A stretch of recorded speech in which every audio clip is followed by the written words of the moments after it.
Okay, welcome everybody to the Australian Lawn and Garden podcast. It is an honour today to have Professor Jim Pratley with us from CSU. Jim is a professor, he is the secretary of the Australian Council of Deans of Agriculture. Now, I'm going to read this list out, Jim, and I'm not going to pretend like I know what every word on this means, right? But it sounds so impressive. It is an honour to have you on. He is a former president of the Australian Society of Agronomy, former vice president of the International Alamopathy Society. Now, you started telling me about this before. I'm shocked and amazed by that. We got to get into that for a little bit.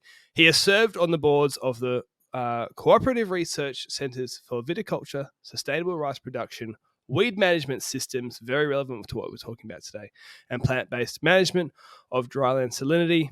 He's a member of the Research Committee of the Australian Farm Institute and of the New South Wales Primary Industries Ministers Science Council.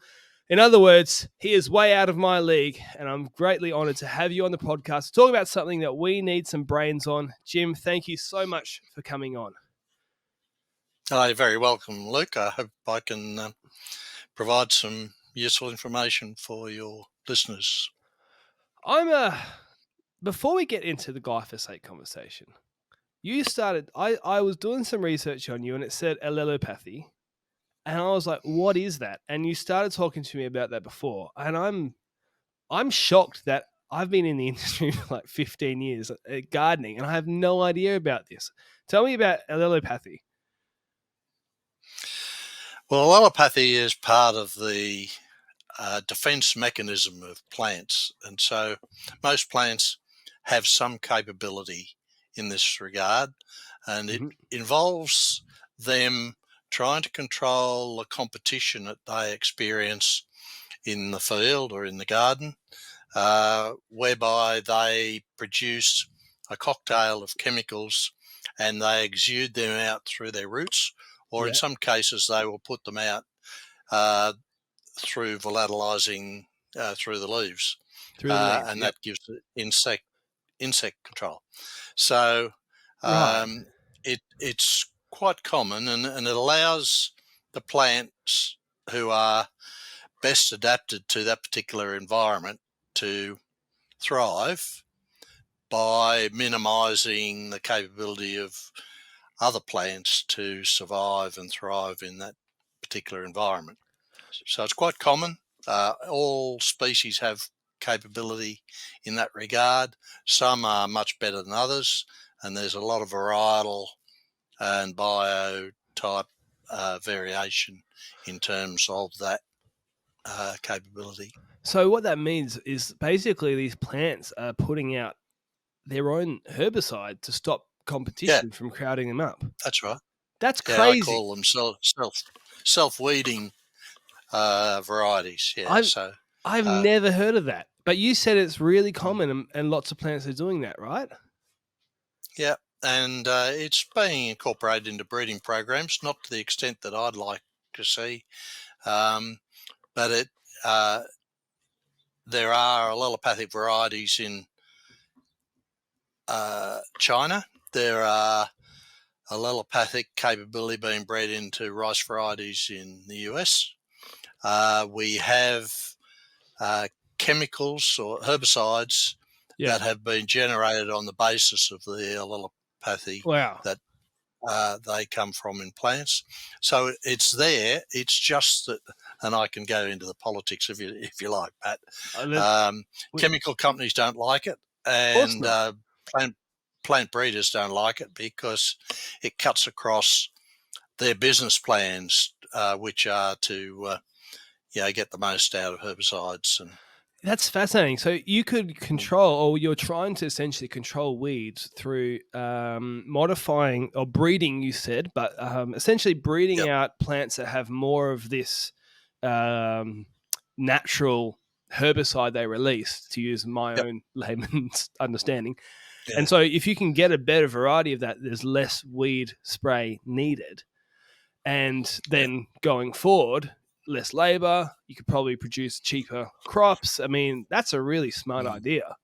That's crazy. There's an irony there, though.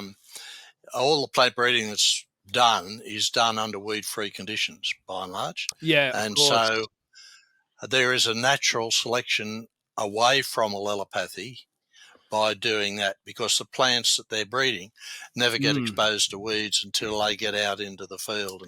And so it's a tool that's in the background there. We'll be using it at some future time.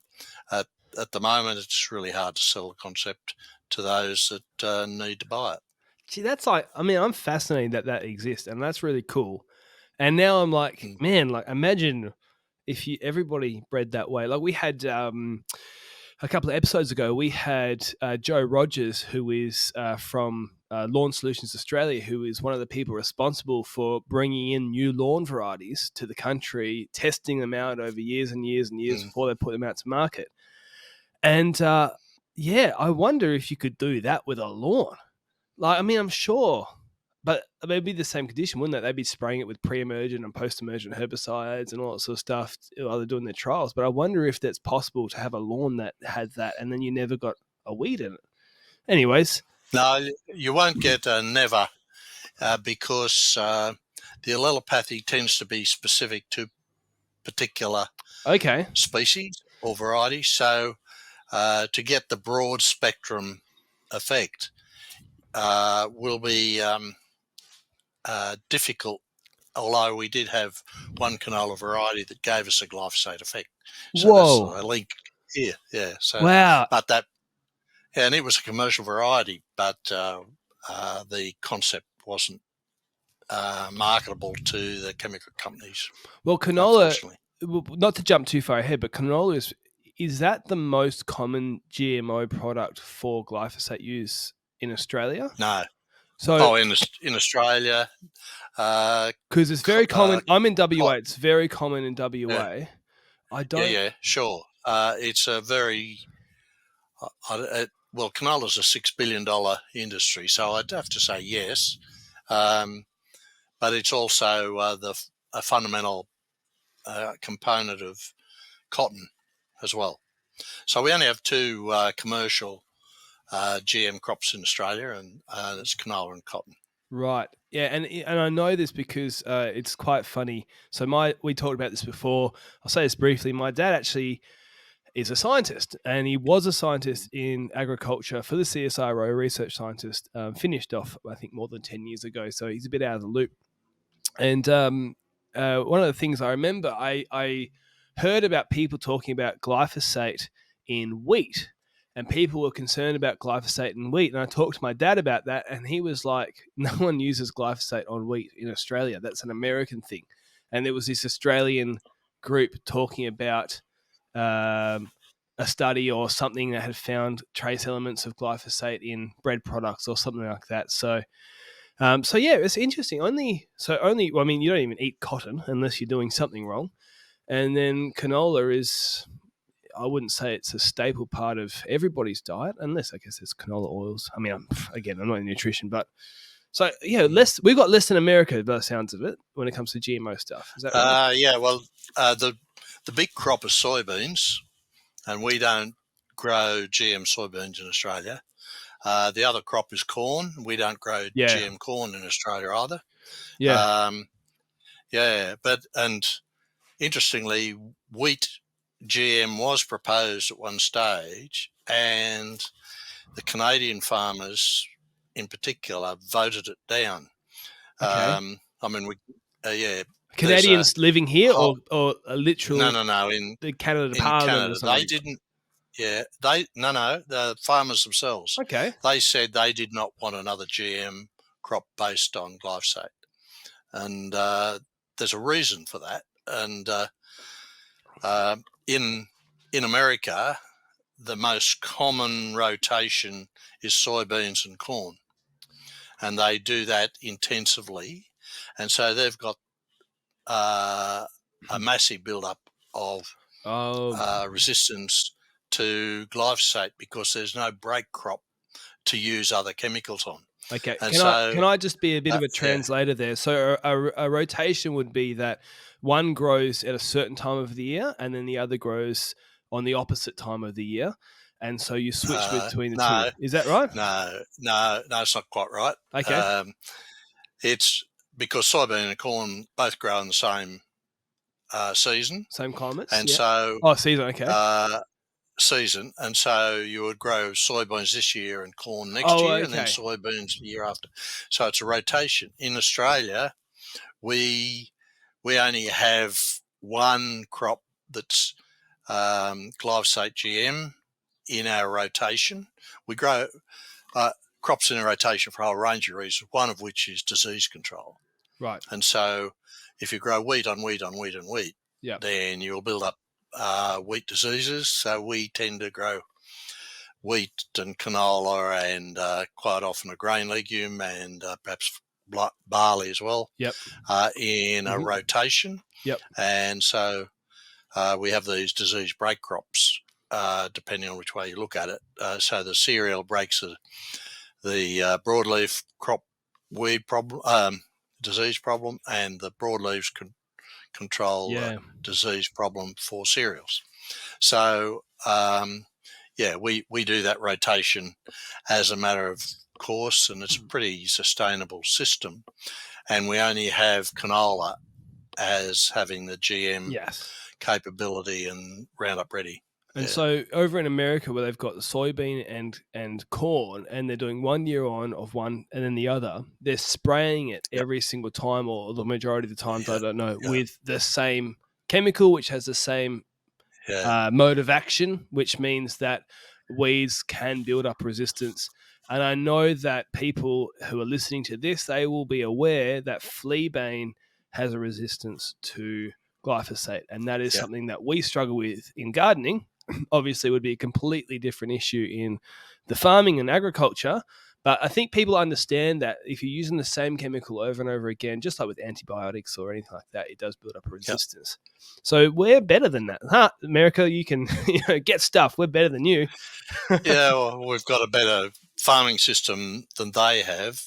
And the reason it's bad in America is because when you've got GM glyphosate tolerance bred in, it means that you're using glyphosate as more than once, and you're also using it as the last chemical in the phase during the crop. Whereas when we use glyphosate, we use it most years, but except for canola, we only use it pre-planting to give us weed control prior to planting. Right? So then there are other chemicals that we use during the crop to control the weeds that might otherwise escape if glyphosate was used all the time. And as far as I'm aware, it's actually when in wheat, because wheat is a grass, and canola is a broadleaf, right? Yes. So we, in a gardening sense, just to bring this into the context of the scene we're in, I understand that a lot of the chemicals we use on lawns to kill broadleaf weeds are also used in grasses like barley or wheat to kill broadleaf weeds, like MCPA, dicamba, bromoxynil, diflufenicin. So it's actually quite fascinating because, anyways, I learned that sort of stuff from my dad. Now, we weren't talking about that, but I like how we started that because this is not the podcast about. It sounds to me that from the get-go, this allelopathy stuff, and that's a good word to say as well, allelopathy. That's probably my new favorite thing just from now. But you're really interested in not using chemicals, and you're really interested in not having weed resistance as part of your career. Is that right, Jim? Would that be a fair way to put it? I think all of us have a careful attitude to the input of chemicals. I think we'd all like to have a farming system or a gardening system where we didn't have to use chemicals. Now, in reality, that's not going to happen. So what we need to do is use chemicals only where necessary. We use them according to their prescribed rates, so we don't use them excessively and unsafely. Yeah. And we need to try and preserve those chemicals as well, because if we lose chemicals out of our armory, then we've got nothing to fall back on Right.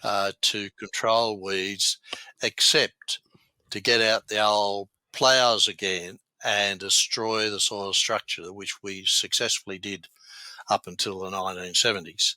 And so the reason for it was called chemical farming when it first came in. The reason for conservation farming was because we couldn't continue to cultivate these soils, which are structurally fragile. They're the oldest and most weathered soils in the world, and so they're easily damaged. Mm-hmm. And so we needed to move away from cultivation if we were going to sustain any sort of agriculture at all. And fortunately, in the 1960s and 70s, glyphosate became available commercially for horticulture in 1974 in the US and 78 here for agriculture. And that was very timely because we were desperate for a new way of farming, and we've used it ever since. So the picture that we're going to get at here, and I'll just jump straight into this part of the conversation, and then we can get back into the agriculture side and why this is important. But essentially, I read an article that you wrote, Jim, and that's why I wanted you on, because some of your experience, your time thinking about these things, you are somebody who is not an alarmist and over the top with glyphosate. And people, it's very common for us to hear people be very afraid and fearful of using that chemical, be very worried about it. There's a lot of bad press going around about it. And I wanted to get somebody on who had a knowledgeable and balanced insight into how we can think about this as a product. So what you're saying is, and I do understand this to a very, very basic level, but essentially the old way of farming was to keep plowing the fields to get rid of the weeds, plant the crop, and then sort of hope for the best. Is that right?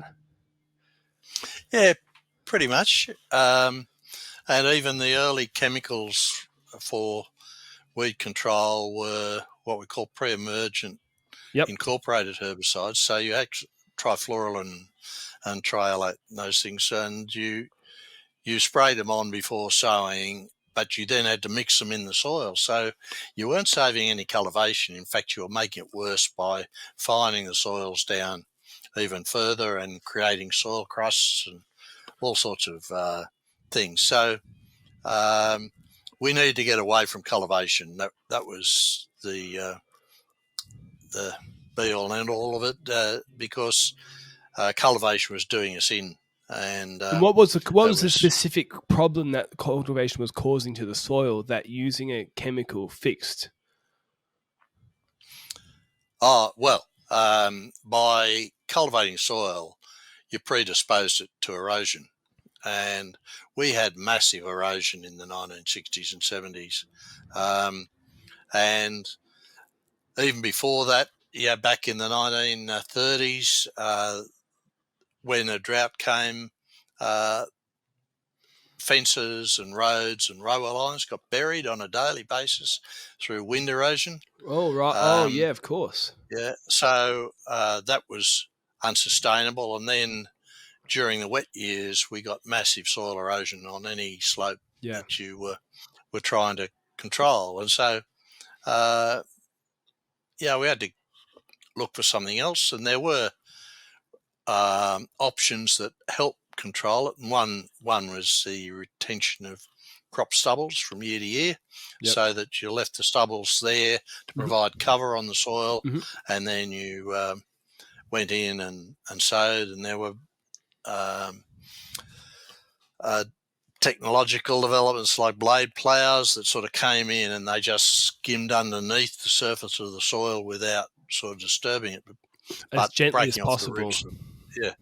Well, but they also did a bit of smearing, and that then set hard, and it made it difficult for plants to either grow up from underneath it or put their roots down from above it. So whichever way we went, cultivation and soil disturbance was a pretty destructive process. And so a lot of people as well, they're not aware that there's a huge amount of fuel and a huge amount of labor and a huge amount. So, I mean, destroying the soil structure, having the erosion, that's not really good for, I mean, like you talked about that. There's problems with that to start with. But then the huge amount of time and labor and fuel burnt, it's actually not environmentally friendly practice for farming. At least that's what I've heard. Mm. Yep. Yeah, just on the erosion bit, the environmental damage extends to that soil's got to go somewhere, so it goes to the lowest level, right, which is the river system. Yeah. And so the rivers and creeks then became, blocked up by sediment, and of course that also had fertilizer and so on in it, and so you start to get the eutrophication and the blue-green algae and all of those problems. So, we were really fighting a losing battle. But when we went into trying to reduce cultivation and into what we call direct drilling or no-till, then we reduced the number of times a tractor and machinery went across the land. So prior to that, we would plough or scarify the soil perhaps 4 or 5 times, even 10 times sometimes. Wow. Before seeding? I can't believe that. Yeah, incredible. Gee. And we reduced that to 1 or none. Well, no, 2 or 1. Obviously, you still got to sow the seed. And and you sprayed out the weeds, but you weren't cultivating. You were just spraying the weeds and creating a clean seed bed to actually drill the seed into the soil. So we went from 4 to 1 or whatever the number you like to choose. And of course, you reduce your fuel usage.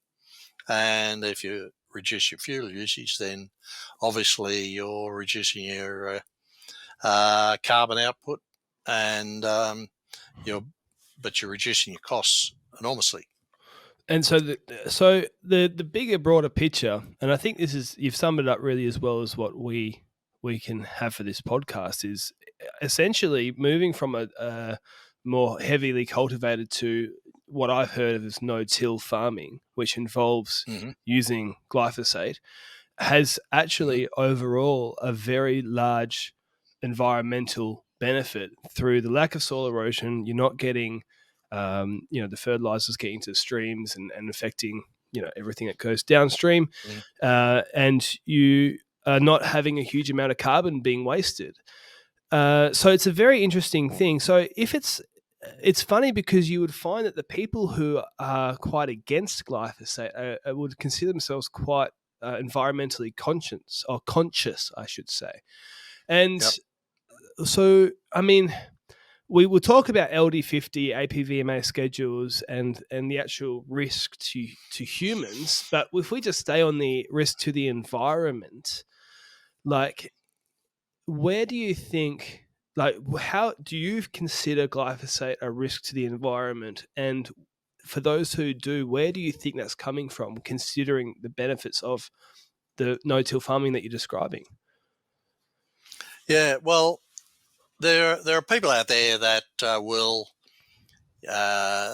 search the literature to find an incident, and then obviously that happened, so let's blow it up, because if it happens once, then it happens a million times. But the cause and effect aren't showing up, and so there's been a lot of reviews. Glyphosate's been reviewed more than any other chemical that I can remember. Maybe DDT might be one, but it's the most used herbicide in the world. Yep.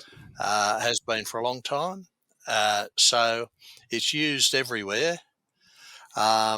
It's quite possible that there's been misuse of it, and if you look at some of the court cases, which we might talk about at some point, we will. The evidence shows up there. But there are people who want glyphosate to fail, like they want GM to fail, and so the truth is not that important to them. They like to create a fear amongst people who don't know and aren't expected to know, and so these people then become cautious, and they feel more comfortable seeing it banned, even though if they ban it, we'll be worse off than if they don't. Especially in an agricultural sense. Yeah. I mean, there's from a gardening sense, there's a limited. From a gardening sense, I mean, it's not the end of the world if we don't have glyphosate. It does make things more difficult, but I guess it's the hysteria or the lack of thought out, patient debate that is concerning for me. But then when you go into your side of the field, it's really quite catastrophic if you were to go back to those farming techniques, because there's no other replacement. There's no fair replacement for glyphosate, is there? No. It's a one in a lifetime chemical, and there's nothing on the horizon that's even close to it, and we haven't had another one like it. So that's why it's really important. It does impact on gardeners, though. I mean, if we ban it, then gardeners will replace it with chemicals that are not nearly as safe. Yeah. Glyphosate is very safe to use, very low mammalian toxicity, and as long as you use chemicals of any sort with appropriate safety and according to the label, then you won't get into any problem unless you spray it on the wrong plant. But we can't help that. Hopefully we can. That happens in the best of families. But the point is, use it safely. It's not something to be messed about with, like any other chemical. Yeah, of course. Be it detergent, be it Panadol, be it anything. If you misuse it, then there will be a consequence. But if you use it properly, you are incredibly safe. What's how do we know? So when you say it's safe, what are we using? How do we know? Because there's all these studies, right? But there's two things that we use, and I only understand these at a very basic level. But you have an LD50 and an NOEL or NOEL. What are these things that you see? These are deep in the MSDS or the SDS of the product. How do these things? How do we know that they're safe? And what are these things telling us when we read them in the labels? Yeah, they're a comparative measure, so it gives us an idea based on the number as to whether they're safe to use or not. So glyphosate's LD50 is 150 milligrams per kilogram. It puts it in the same sort of toxicity range as rump steak. Okay. Yeah. Hold on a second. What? So 150 milligrams of are we talking the active ingredient? The LD50. So what does LD50 stand for? Sorry, that's not 150. It's paraquat, which is the replacement that you might use for glyphosate. It's 150 milligrams per kilogram of body weight. Should kill half the population. Right, that's pretty toxic. That's a Schedule 7. But LD is lethal dose, and 50 is 50%. Lethal dose for 50%. Yeah. So the lower the number, the more lethal and toxic the chemical is. The less you have to ingest. You have to consume less of it. Yes. To get the effect. Now, if you compare that with glyphosate, its LD 50 is 4,230 milligrams per kilogram. 4,230 milligrams per kilogram. So that's 28 times more you'd have to consume to have an LD50. So now, and when we talk about milligrams per kilogram, that is of literal glyphosate, not necessarily. It's definitely not a mixed solution where you're ready to spray, because that's watered down extremely. It's the active ingredient. So the 150 milligrams of the active ingredient, and the active ingredient that you in what you purchase will be diluted down in the liquid that it's put into. So that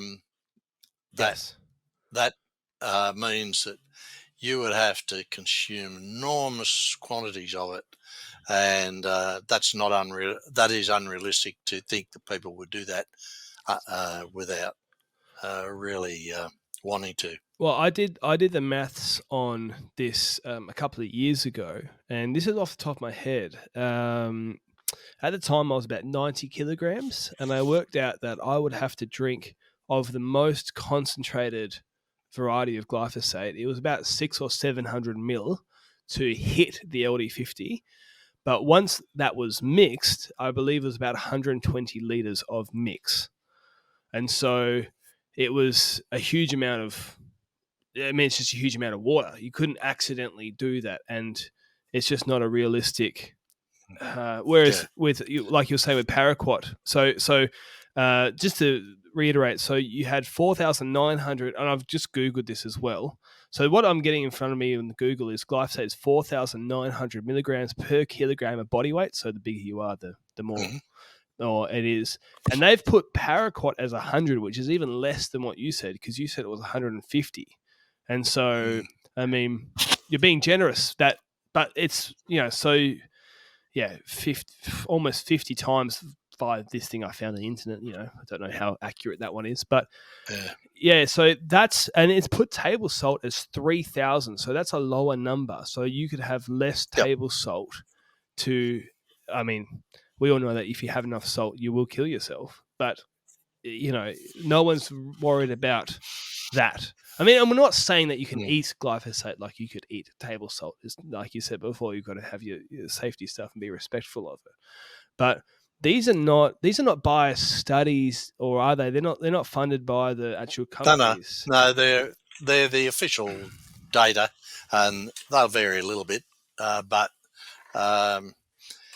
you need to think of it in terms of a fistful of paraquat or 28 fistfuls or 30 fistfuls of glyphosate. That's what we're talking about. And in terms of the relativities, the schedule that glyphosate is in the same schedule as coffee and steak and so on. So it's just to try and help people understand that we're not telling people to stop drinking coffee or eat steak. We're just sort of saying, look, glyphosate treated properly is not a risk. And again, we come back to right at the beginning of this conversation when we were talking about the plants, and you were basically saying, you would like to see more use of trying to breed in plants to defend themselves. And that would this is not coming. Not that we've only just met, but it sounds like it's not coming from somebody who's, you're not trying to sell me more glyphosate. Is what I'm trying to get at. You're actually trying to tell me that there's some other options out there that have been stopped, right? Have you ever been accused of being a bit of a glyphosate? What do they call it? Yeah, absolutely. Okay, that's interesting. I mean, I'd like to consider myself a scientist of sorts, and evidence is important. And the evidence isn't there to support the claims against glyphosate. And we know that because there have been many studies on glyphosate, and all the outcomes of those have indicated that there's there's nothing to worry about.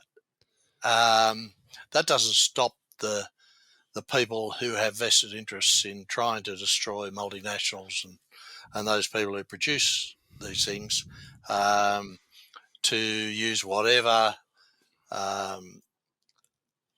information they dream up to try and create the fear.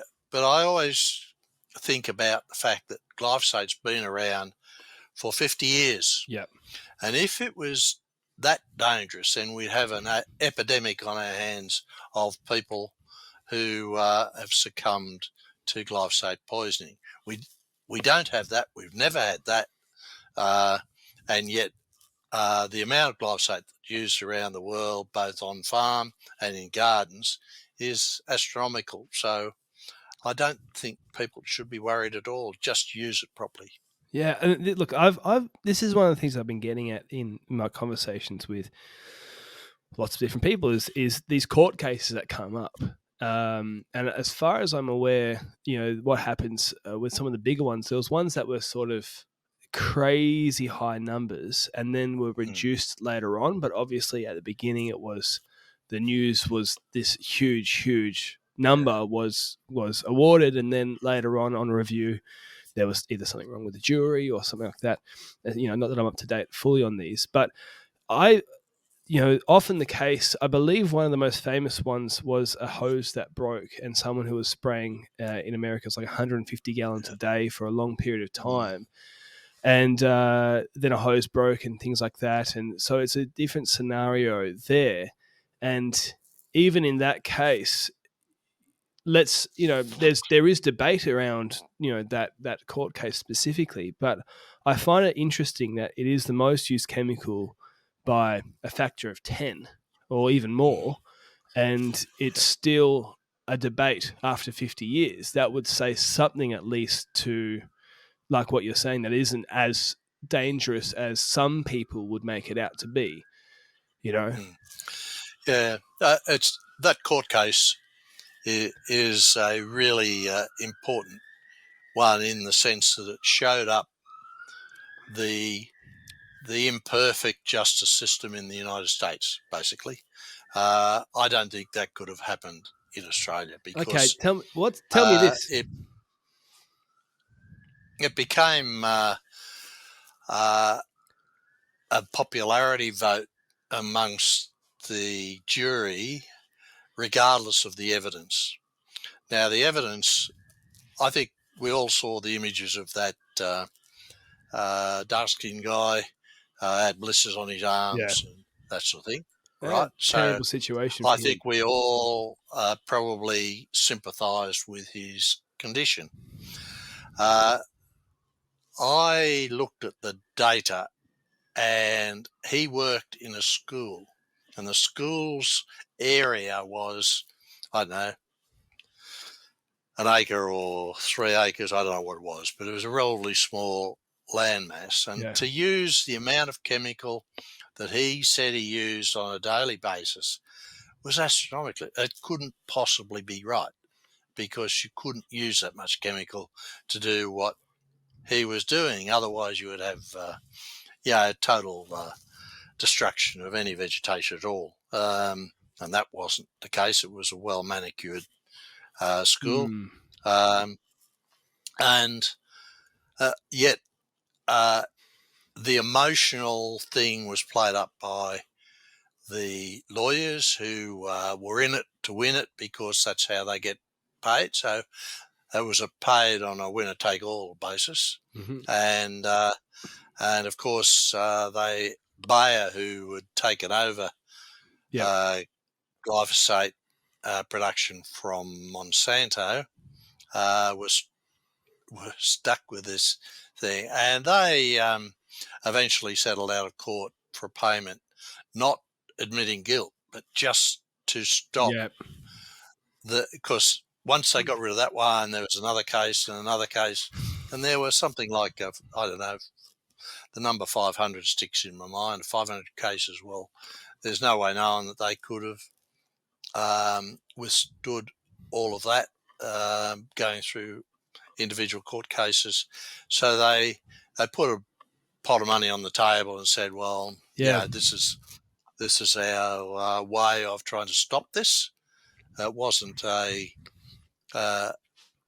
admission of guilt because there was no guilt. And the school, if what happened that guy was true, then the school itself should have been Right. the one that was sued, not the chemical company, because obviously his equipment was defective.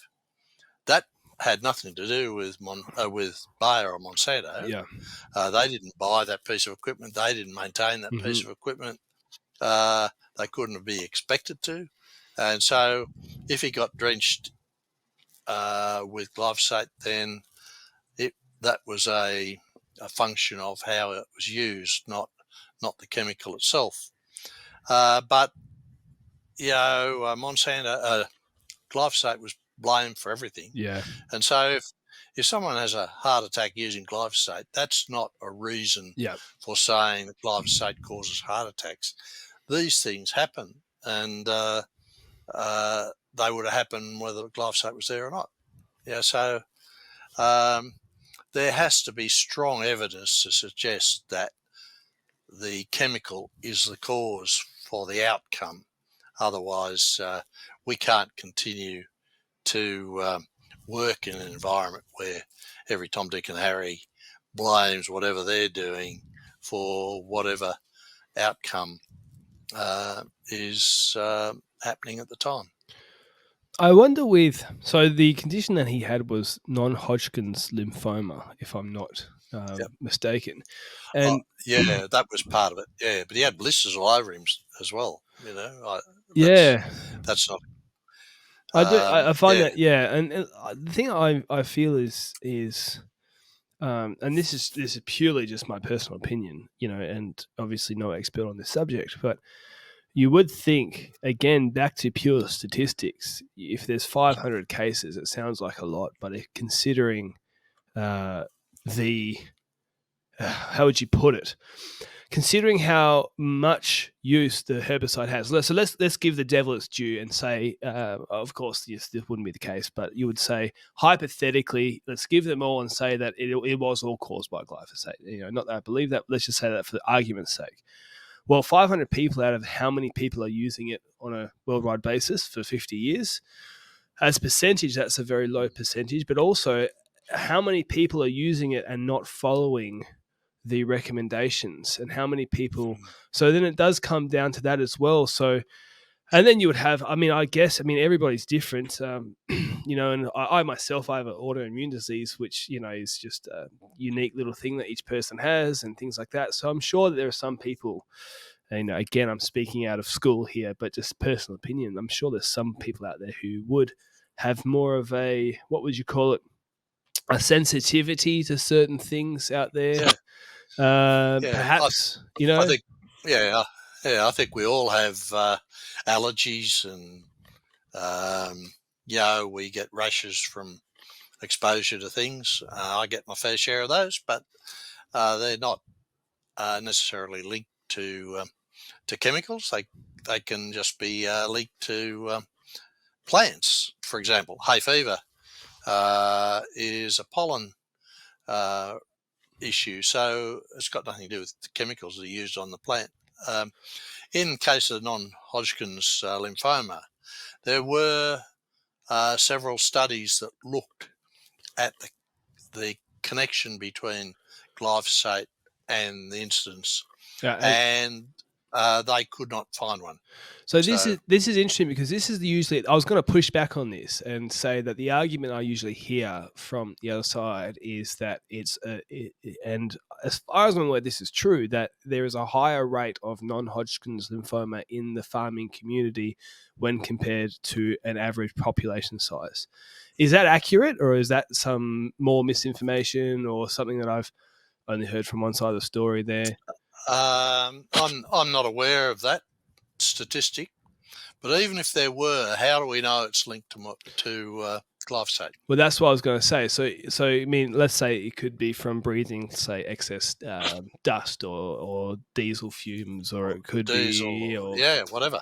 Who knows? Maybe more Um, sunlight. I mean, I know yeah. nothing about this stuff. I'm just a gardener, but it is Yeah. interesting that seems to be the case. That, but even then, again, to grant those people their argument, let's say hypothetically that it was somehow related to glyphosate. That's still a very small percentage of the population who are using it at an extreme level, and how much of that has been carelessly applied and not wearing the right PPE equipment, things like that. I've heard stories of a guy in America talking about how he was spraying 500 gallons of glyphosate a day on his farm, and he would end the day and his Levi's would be drenched.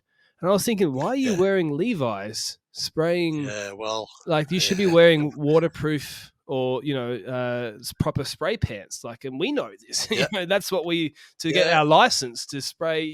Just garden Yeah. beds. That's what we're You have don't. to do. You don't stand under the nozzles either, do you? No, So that was my phone. Sorry, I turn it mean, on silent. Be professional, Luke. we all looked at that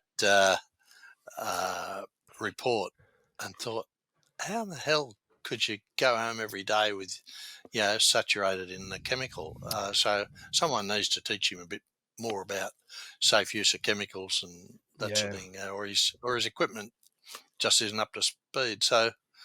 Yeah, and you got But to even like using liquid yeah, fertilizers or organic like wetting agents, or like if you use fertilizer and just put your hands in it without gloves on, it dries it out. Like you can feel that. Like, I don't know yeah, why. I was spraying a liquid fertilizer on a 60 square meter lawn yesterday, tiny little thing, and I was wearing shorts, and it drifted onto my leg hairs and felt yuck, and I had to wash it off straight away. And it was like, yeah, why? I don't know how you can spray all day and be okay with any chemical. And I don't want to criticize people, and because again, I've got to be honest about my own expertise in this field, but it is a curious case. Why do you think people are so up in arms about it? Because you're talking about it preserving the soil quality, preventing erosion, preventing fertilizer getting into streams and rivers and going downstream, the reduction in carbon emissions, saving time. I listened to a little talk you did yesterday in preparation for this on the workforce in the agriculture industry and struggling to get people in that industry, and so like that solves another problem. And it's like, how do you? I don't know why. Why do you think there's such an intense? It's just people against chemicals, big business. What do you think it's coming from? it's pretty clear that the genesis of it was related to the distrust and dislike of multinational corporations, Right. and it probably it did start with the anti-GM movement. And what do you mean by And GM? Because that's General Motors. genetic modification. So where genes are introduced for particular purposes into crop plants, and so we've got the four major crops around the world: soybeans, corn, canola, and cotton. All right. And a large percentage of those is genetically modified crop. So back in the 90s, there was a lot of shuffling amongst the multinational corporations in agriculture. So there was takeover bids, there were creation of new identities, there were hiving off of components to other players and so on. Yep. And the only multinational that didn't do that was Monsanto. Okay. So these people said, well, what did Monsanto do? And of course, they were the leaders in genetic modification at the time. And let's go in and use GM as the tool to get Monsanto. Okay. So that was the strategy. And Greenpeace were leaders in this process. And that then led, because a lot of the genetic modification that was taking place was incorporating the genes for tolerance to glyphosate. Right. And so there was a big movement towards Roundup ready crops. Yep. So Roundup ready cotton, Roundup ready corn, Roundup ready soy, and Roundup ready canola. And that then implicated glyphosate in this whole exercise. And so the guy that was leading it was a guy called Mark Linus. And but years later, he jumped camp because what the anti-GM movement was doing was impacting on all the developing countries, because they were the ones that were struggling for food, but they were the ones that were going to benefit most Right. Okay. from GM, right? Right. And so Yeah. he then suddenly realised that he'd been promoting a cause for which there was no evidence, that had a motive that had no good attached to it for the people who needed it the most. And so he became an anti-GM Anti. or a Yeah. pro-GM, Yeah. and apologised profusely about the fact that, you know, there were kids in the world who were suffering from nutritional deficiencies, half a million a year going blind, most of them stunted, all that sort of thing, through lack of access to some of these GMs. And the And GMs so, were a more efficient way of farming, and so allowed food to be produced cheaper and more accessible. Then well, is that what the point was? no, they provided nutritional benefit. And so rice, for example, which is a staple diet amongst a lot of these undeveloped countries, doesn't have the natural capability of generating vitamin A. And so it doesn't have the precursor for vitamin A. Right. And so a lot of these populations, that's all they ate. And so they weren't getting that. Now, Monsanto and other companies offered the intellectual property free of charge for people to develop golden rice. I don't know whether you've heard of golden rice. No, I haven't. Golden rice is a GM product where they introduced that ability into rice from was it gardenias? One a flower anyway, and so we're able to get the vitamin A content of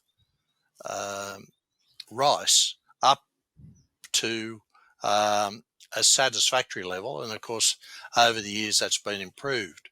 But the anti-GM movement stopped countries from growing this golden rice, and they stopped it for something like 20 years. Right. And so if you multiply the number of kids that went blind or the number of kids that died by per year by 20 years, it's millions. Wow. And those people have got blood on their hands, basically. And so, you know, for the sake of an issue about how companies do business, they are able to, use as collateral the health of people in parts of the world that desperately needed help. And we know now that genetically modified crops, over 50% of the benefit financially and health-wise goes to the developing world. And that has to be a good thing, I would have thought. Yeah, you would. Now, what I wanted to bring up before, I was just finding these photos, was that it's actually quite how would you put it? It's very common for people to have a natural reaction, or I guess, what would you say, a hesitancy, I guess is the word I'm looking Mm. for what you would call genetically modified food. My question for you, Professor, is it not the case that a lot of our food would be technically classified as genetically modified in some way through breeding and all that sort of stuff? Or is that too simplistic a way of putting it? I've put a picture on the screen here of how cabbage, Brussels sprouts, kale, broccoli, cauliflower all came from the same plant as they were bred over time. Is that fair to say that Yep. that's a form of genetic modification, those breeding methods? Or is that me overstating the mark? Yeah.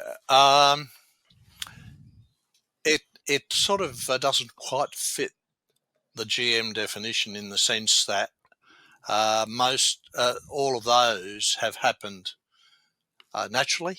So they've been um, uh, They've they've sort of crossbred with different varieties, yeah trying to get all of that a certain goal. yeah, and they've been an odd one in a population, and someone's taken it and then bred from it, and Yeah. so on. So that's sort of happened through mutation that's occurred naturally, right? And so people have been trying to GM, manipulate that. Sorry, people have been trying to yeah, manipulate that to reach goals for more tasty food, bigger fruit, more flesh on, yeah, or all that sort of stuff. It's the same with, like we talked about with yep, the lawn side of things, like we talked about before. The people who try and breed a lawn that's more resilient to wear and tear, or more drought resilient, or all that sort of stuff. So what's the difference yeah, or between slow growing, yeah, yeah, well, slow growing, for or fast yeah, growing, or yeah, deeper color, or whatever it yep, is? What's the difference yep. then with genetically modifying? I'm clueless on this. I'm sure it has something to do with the lab, but what's the difference Yeah, then? so basically what GM involves in this context is that a gene for a particular characteristic is taken from an unrelated plant and put in Oh, to the plant you're dealing with. okay. So a Okay, completely so unrelated plant. yeah, so it doesn't have to be, but it normally is because you're trying to introduce a characteristic that's not there, or you want to enhance it, and so you can do that a couple of ways. One is you just sort of do it physically by firing in the characteristic, Like with a or you gun? use Well, how do you yeah, fire yeah, it in? yeah. Well, not Oh a well, literal pistol, is it? they've got a no. You don't have to belong AK-47. to the no. You don't have to belong to the National Rifle Association, but it's a technique where you physically drive in the characteristic into the thing, and it gradually blends in and Wow.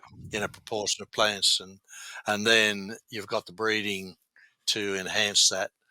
The other way is to use bacterium to introduce the characteristic, and that's what they've used in BT cotton. That stands for bacterium that's introduced the characteristic for insect resistance, Right. BT gene. So what plant are So they yeah, taking things from to be? Is there a plant out there that was naturally resilient or resistant to glyphosate, and they've taken those genes essentially and shot them into some wheat? Is that the idea? yeah. I can't actually tell you the source of the glyphosate thing, but because it'd be a trade secret. But Oh, don't worry. No, generally, no one listens to this podcast. yeah. You can tell me. Don't worry. Well, I don't know it. Otherwise, yeah, I could tell you, and then I'd have to shoot you with afterwards. the But gun, and I would be you with the glyphosate gun, resistant yeah. after Well, that. you'd be GM human then. Yeah. Uh, I think the sort of ridiculous aspect of this is that if you're an epileptic, a diabetic, okay. Yeah. you would be really keen to get a hold of insulin if Yes. you're type 1, and basically all the insulin that's available is GM insulin. So Okay. What is insulin? if Like, where does it come from? well, it's a hormone. Yeah, I know that. How do you grow it? No, well, you don't actually grow it. It's produced by bacteria, I think. Okay. So it's generated like that. But there's other examples. So if you eat cheese, then the rennet that used to create the cheese is largely GM, and a lot of the yeast that's used in bread making is GM. So, and if you like your fish and chips, then the oil that's cooked in is usually cottonseed oil, and the chips that you eat are generally GM corn. So the corn Oil. chips. Oh, yeah, corn So chips. Corn chips. Yep, yep. yeah, and anything that's processed protein is likely to be GM soybean. So it's everywhere, and nobody's dying of GM problems. So you've got to take a bit of common sense here. You can object on principle, or you can starve. That's about it, or die of diabetes. I So I wonder uh, as well, like, uh, how many people who are against GM would also be eating plant-based meats, and how highly processed that food is. And yeah, I wonder if there don't is, know. because I can't. I mean, like, again, I know nothing about this, but I mean, I've had it, I've tried it, I didn't like it. It wasn't that great, but Mm. I wonder if, like, the health benefits of it's like we talked about glyphosate being around 50 years. So you would have found out a thing or two by now. But these things are brand new. And I wonder if it comes out that we thought they were quite healthy. And then all of a sudden, actually, no, because they're incredibly processed and there's lots of things going on. It's just one of those things. People are more concerned with, I guess, things that can be marketed or put across to them in an article, a scary headline, things like that. And then if there's a headline that's pro certain other things, but it doesn't necessarily mean that it is or isn't healthy or all that sort of stuff. No, and sometimes these things are developed for particular markets where the alternative isn't possible or very expensive or something like that. I mean, I don't have a problem with being cautious Yeah, of course. with new things, but you then look for the evidence and see how it goes. It took me a while to get a mobile phone. I wasn't too sure of the technology, because at the time they were saying, well, don't put it in your pocket, you'll have a heart attack, or you'll get testicular cancer or something like that because of the radiation that comes out of the phone. Yeah. I'm not aware that there's a pandemic on that either. So a bit of precaution, see how it goes, and then see whether you like it. But like a lot of things, it's about doing things in moderation rather than going over the top. So it's nice to have a wine or a beer, but I mean, if you just go over the top and have many wines and many beers very often, then the liver will pack it in eventually, and that's not a good idea. But we're not suggesting that you don't have it, because it's a nice social thing to do. I wanted to ask one more question back into, we actually skipped over this before when we were talking about soil erosion and all that sort of stuff. It's often, it's very common in the gardening scene to have a client talk to you or somebody, say a facility manager who's unaware, and they will think and they will talk about glyphosate being negative, having huge negative effects to soil quality, or not being good for nearby plants because they're going to take it in through their roots. And these are quite massive misunderstandings. Can you describe to me? Because my understanding is that glyphosate breaks down quite quickly compared to other chemicals in the soil. Is that right? When it hits the soil, it's inactivated by being adsorbed onto the soil particles, and then will gradually break down into harmless compounds like carbon dioxide and water. So it's not something that will build up a nasty pot of chemicals that we might expect with something that's not too nice to have around. So, but is there are there other chemicals out there that stay in that people might use? What would a farmer have a replacement chemical that we were talking about that isn't as that they couldn't get one that was as effective? But am I mistaken in thinking that it's not only that, but by changing from something else, there would be more soil damage by using other chemicals? Is that right? yeah, there could be.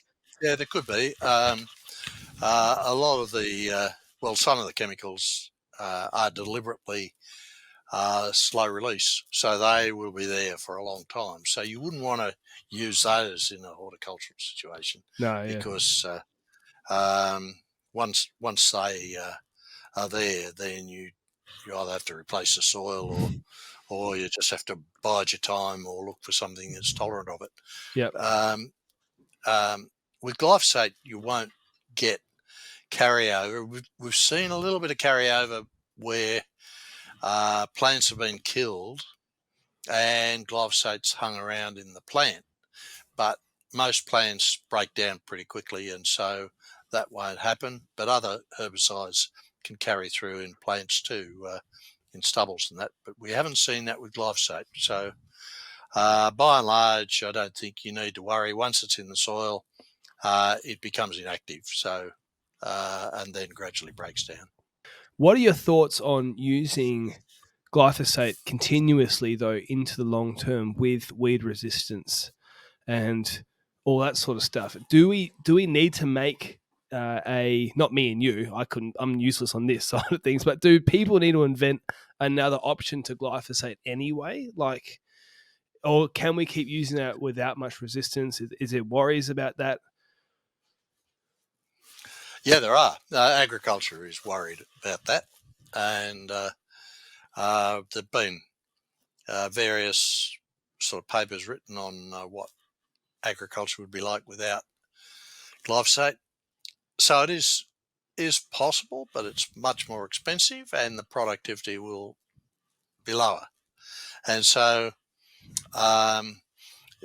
if we ban glyphosate, if we ban GM crops, and particularly GM Roundup Ready crops, then we can expect that there will be an outcome that we don't really want, because to produce, we're heading towards 9.5 billion people by 2050, right? So that means we're going to be having to raise our production levels by a significant amount, perhaps 50%, just to stay where we are now. And we already know, well, we do know that about 1 in 10 people in the world suffer from food insufficiency. Yeah. And there's various degrees of that. And so that's with the sort of areas that are being cultivated now. If we remove GM and if we remove glyphosate, then we're going to have to increase the number of hectares by millions of hectares to stay at the level of production we are at the moment. Now, how do we do that? Well, we just clear forests. Yeah, that's what I was going to say. And that's just something that we don't want to do. We're all annoyed at the destruction of the Amazon and of course, forests in Indonesia and all of that sort of stuff, because trees are a really important part of our ability to try and control the climate change issue. And they've also got an aesthetic component to them, which I think we all appreciate. So Plus habitats for like when they've cleared and wildlife farmland for. habitat as well. Yeah, Yeah, and then they exactly go right. to I think it's Yep. rubber plants in the Amazon. Is that what they've cleared it out for? Oh, I can't. Oh, yeah, the There's lots of palm oil. yeah, Yeah, and palm all oil. sorts That's of the one. And so they go from a diverse group of trees that can have a variety of animals to just one tree vacant. Underneath it, so they can farm it, and it's just it destroys so much. And it's such a complicated issue when you start talking to somebody like yourself, because on the surface level, the clients that we talk to, all they see is a chemical being sprayed, right? And so they think chemical, they think dangerous. They haven't thought about the LD50 like we talked about before, or how it's scheduled compared to other things. But when you look deeply, so what I'm getting is those people, the majority of the population, the uneducated on the subject. And so you can have a mass of opinion, but or a majority of an opinion, but it doesn't mean it's an educated or thought out opinion. And just scratching the surface, like I feel I have in this podcast with you, it's to ban the chemical.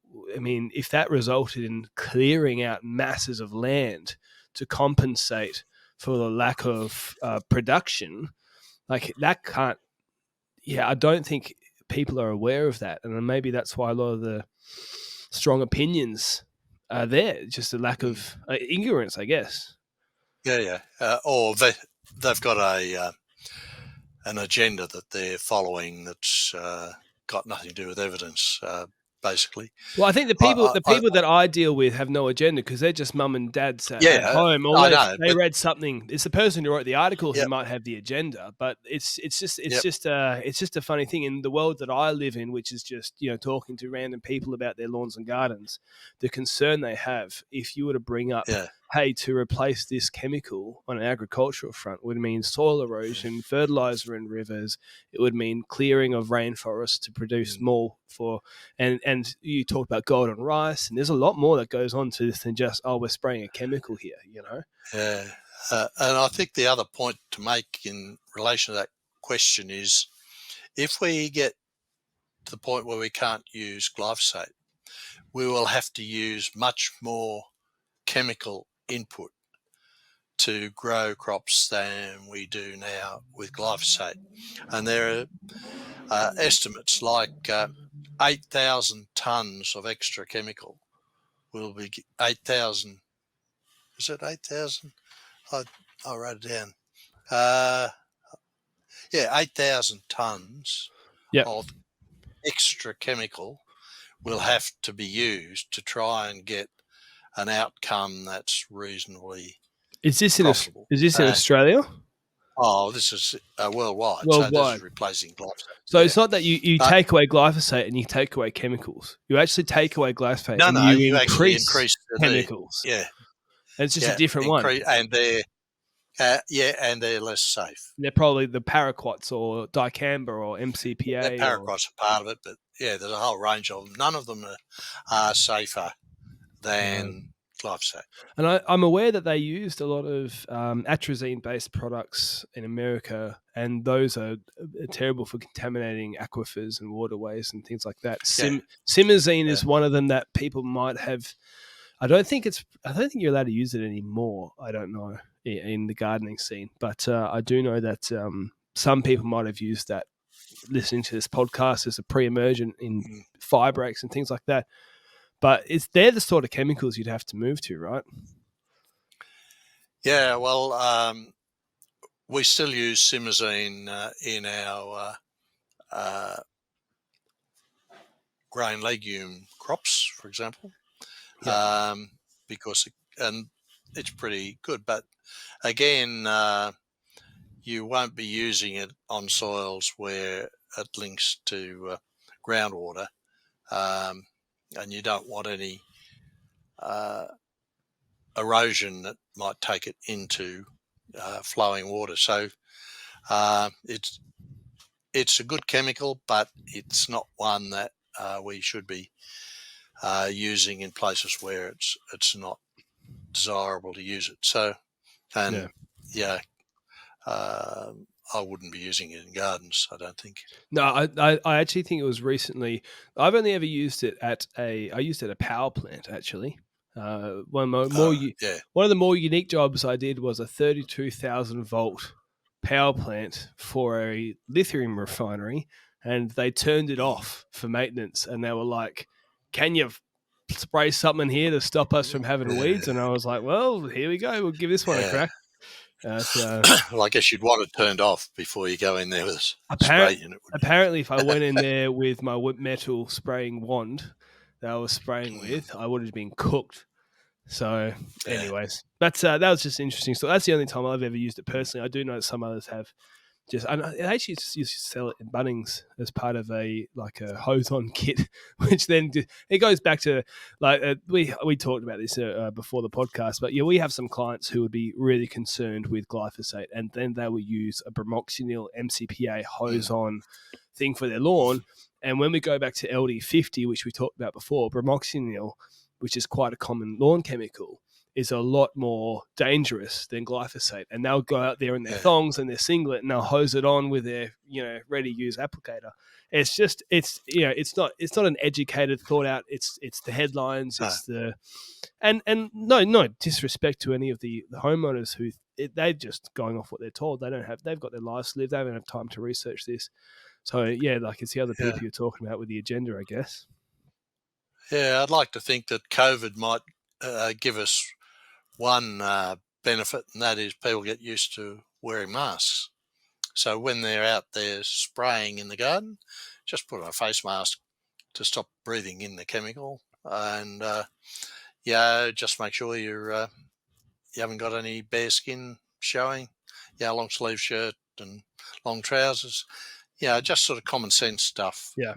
And then the LD50 ceases to be as big an issue. Yeah, what I do with work, and this is just practical for anybody listening, is I've got a pair of really baggy waterproof pants, which I keep in my unit at all times, and I always have a waterproof jacket, and they're high vis and look ridiculous when I put them on. But if I have a really hot day and I don't want to wear pants all day, if it's too hot, you can't spray anyway. But if it's hot enough to not too hot that you can spray, but it's too hot for pants, if you just have a spare pair of baggy pants, you can just pull them over your boots, do your 30-minute spraying job or your whatever it is, because that's usually the type of jobs that people listening to this. Have your jacket there ready to go. Then you're fully covered, and that's often a more PPE required than what the label would recommend, because we're not spraying 500 liter amounts. For a small residential job, you might be doing a litre and a half on a tiny garden bed. You know what I mean? So there's just practical things like that. Yeah. But I wanted to finish the podcast with one more thing back to Alamopathy, my new favorite word. We talked about GM. Can we fire, because you were firing things in to make things weed resistant? Can you fire in, say you got a certain crop that is resistant against, or sends out its little what's the word? The natural resistant. What's the herbicide? You mean the cocktail of herbicides? Yes. It sends. Can you genetically modify plants to be more? Because you're talking about breeding it to be more. Is it allelopathic? Is that the word? Yep. Oh, yep. See, I know what I've been known about this for 5 minutes. I'm an expert. No, is it possible to genetically modify that? Could that be the future? Can we because now this is my new favorite thing. I just want to finish the podcast with this. Is that possible? Can you just genetically modify things and give them all that sort of power, and then all of a sudden we don't need to do weeding again? Well, in theory, yes, it's possible to do that. Where we got to was trying to find markers for genetic markers for inclusion in breeding programs so that they could be included. We're looking at canola in canola, but potentially you could genetically modify other crops where you the gene where the marker is and incorporate cool. it. Yeah. What I would love to see is if you could plant I've got a ZZ plant right here. Here we go. Here's my little ZZ plant I haven't planted. A little guy like this, if you gave him a invasive root system, we modified it so it went everywhere, and then it had an allelopathic response, and it just controlled everything. You would just see 10 of these in everyone's gardens, and then, that's my dream now. So, All right. Okay. I'm going to go away and do more research on it. This is going to be about glyphosate, and I've found a new favorite thing. But I just want to say, again, I was honored to have you on the podcast, Jim, and I'm just for you to, with your experience and your knowledge, to come on and talk to us about this and to give us a bit more insight into glyphosate. We're very thankful that, so just thank you for coming on. And I guess if we need more scientific data from somebody, we might reach out in the future. Yeah, well, I enjoyed it, Luke, so thanks very much for inviting me, and I hope your audience finds it of interest. I think they will. I think there's a few people on here who would have heard some things they've never considered before. And I think for me, the main thing that I don't think people have realized, and I didn't myself, just how much negative would happen if we were to actually ban glyphosate. And so, look, thanks for educating us, and That's all the best. We'll see you next time. All right, Luke. All the best to you too.